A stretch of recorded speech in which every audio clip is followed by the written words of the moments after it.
Okay, the way we do this is we use a special starting material called thalidomide.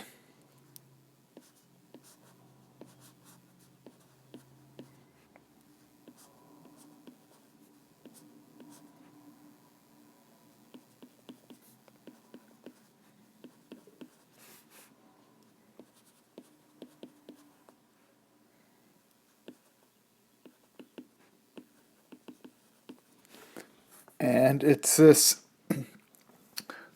cyclic amide type structure. And what you can do is treat this first with a base like KOH.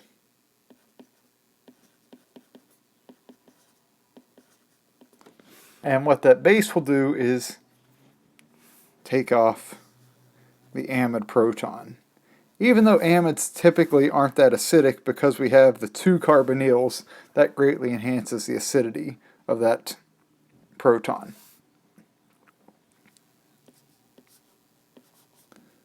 So now we get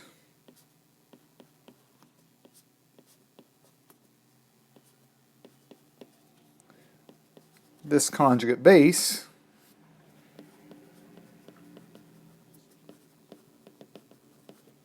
which can act as a nucleophile. So just considering our last example, if we want the propyl group, so propyl, 1-propylamine,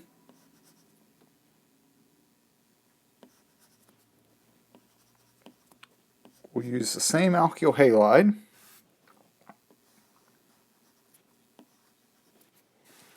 do essentially another SN2 reaction,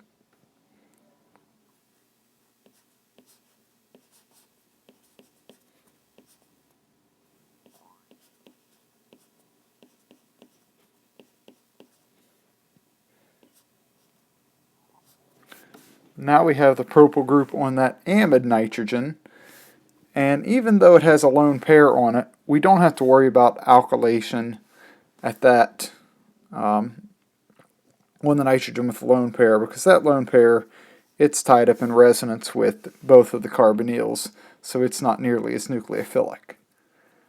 So the reaction stops here. Now we still don't have our amine, so in order to get the amine, what we need to do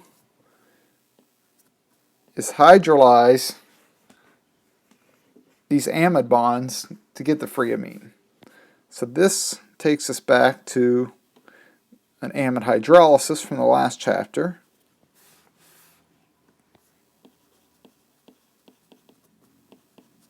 And we can just use sodium hydroxide and water, which will hydrolyze these bonds.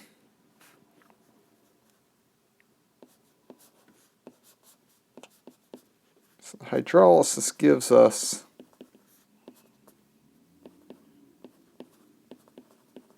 carboxylic acids,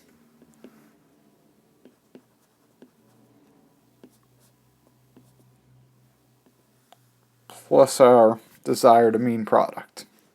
Now, since this is basic conditions, the base will actually take the protons off of the carboxylic acids and leave us with carboxylates as the byproduct.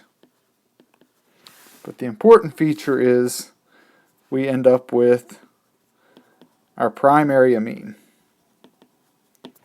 through this synthesis. So the Gabriel synthesis is always going to be the same process. You'll start with thalidomide and react it with a base to get your amide, or this nucleophilic nitrogen.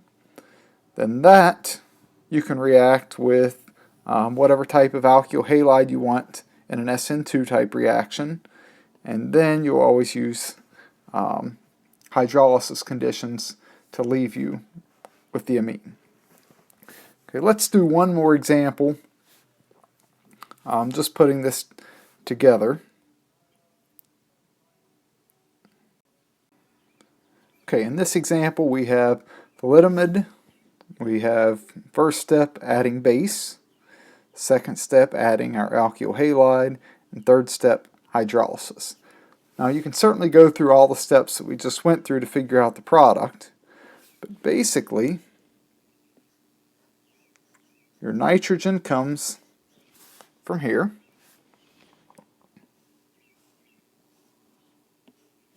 Here is your alkyl group. So in your final amine product, we're going to have the alkyl group that was attached to the chlorine,